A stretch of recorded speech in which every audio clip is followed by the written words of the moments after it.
అందరికి కూడా శుభ సాయంకాలం.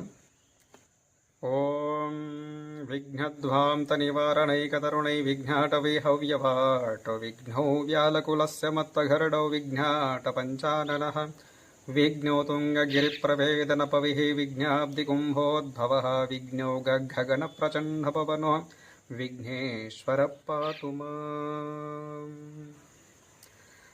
విశేషం ఏమిటంటే వినాయక చవితి అనేది మరికొద్ది రోజుల్లో రాబోతుంది. 27వ తారీఖు రోజున బుధవారం నాడు ప్రారంభం అవుతున్నాయి.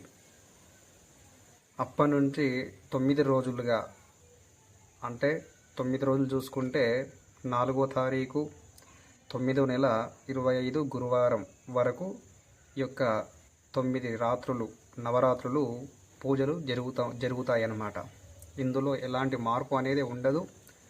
కాకపోతే ఆ తర్వాత 7వ తారీఖు 9వ నెల 25 రోజున ఆదివారం నాడు రాత్రికి 9:30 దగ్గర నుంచి చంద్రగ్రహణం అనేది ఉన్నది. కాబట్టి ఇది ప్రతి ఒక్కరు గమనించండి.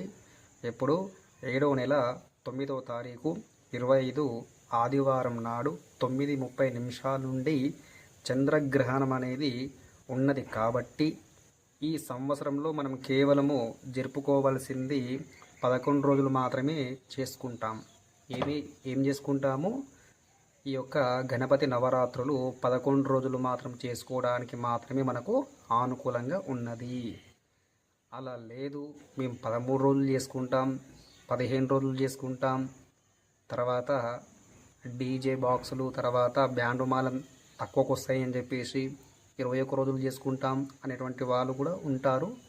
కానీ అలా చేసుకోవడానికి మనకు ఈ సంవత్సరం అనుకూలంగా లేదు. కాబట్టి భక్తులు ఏదైనా ఎందుకంటే ఈ యొక్క విషయాన్ని ముందుగానే మనం తెలుసుకుంటేనే బాగుంటుంది అనేసి మీకు అందరికి చెప్పడానికి నేను ఇలా చెప్పడం జరుగుతుంది. తర్వాత ఎందుకంటే గ్రహణం ఉన్నప్పుడు, గ్రహణం కన్నా ముందే మనము 11 రోజుల లోపల చేసుకుంటేనే ఆ యొక్క స్వామివారికి చేసినటువంటి పూజా ఫలం లభిస్తుందన్నమాట. కాబట్టి ముందుగానే ఏం చేసుకోవాలి? 11 రోజుల లోపలనే స్వామివారికి ఉద్వాసనము, తర్వాత నిమజ్జనం కార్యక్రమాలకు ఏర్పాటు చేసుకోవాలి.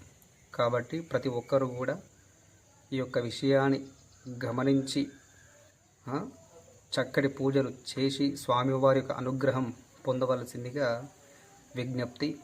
మరి విశేషం ఏమిటంటే అనవసరంగా